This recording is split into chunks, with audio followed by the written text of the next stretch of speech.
L'appel de l'OCDE, l'organisation internationale qui regroupe les pays les plus riches, préconise un alignement général des régimes de retraite publics et privés au sein de toutes les économies occidentales. Elle en appelle aussi à la fin des régimes spéciaux. Laurent Desbonnets, Ambroise Buchet, Chloé Cormery. En finir avec un régime de retraite des fonctionnaires plus favorable que celui du privé. C'est ce que réclament ces experts internationaux. L'OCDE, très sévère contre le système français notamment. Ils parlent de doublons, de gaspillage, de rigidité.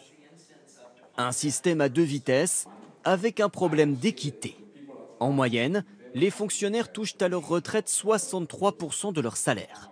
Alors que dans le privé, avec le même âge de départ en retraite, c'est seulement 55%. La solution réclamée par les experts est donc radicale, aligner les deux régimes. En fusionnant les systèmes, on améliore l'équité, donc ça veut dire qu'on réduit les inégalités, ce qui également améliore la confiance dans le système, c'est le premier point. On réduit également les coûts administratifs de gestion des systèmes. Plus qu'un seul mode de calcul, un seul système de cotisation et donc selon l'OCDE, des économies.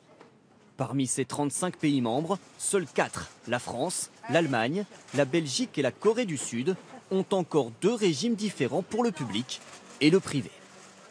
Et on va un peu plus loin avec vous, Jean-Paul Chapelle. Bonsoir. Bonsoir. D'abord, que représentent en France ces régimes spéciaux? Eh bien, David, ce n'est pas négligeable. Ça représente 5 millions de salariés qui partiront à la retraite plus tôt parce qu'ils bénéficient d'un régime spécial. Les cheminots, d'abord, les conducteurs de locomotives partent à la retraite à 52 ans, les autres cheminots à 57 ans. Même règle à la RATP, le métro parisien.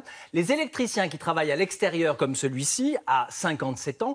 Même régime pour les employés de la Banque de France. Les militaires partent encore plus tôt, en moyenne à 46 ans. Autre particularité, les machinistes de la Comédie Française à 57 ans.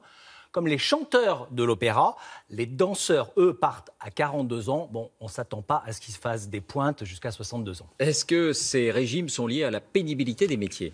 Pas vraiment. La vraie raison, elle est historique. Le régime spécial des cheminots, par exemple, date de 1855. À l'époque, il fallait fidéliser un personnel qualifié dans un métier vital pour la nation. Aujourd'hui, ces régimes sont déficitaires, un surcoût évalué à 4 milliards d'euros par an. Merci, Jean-Paul.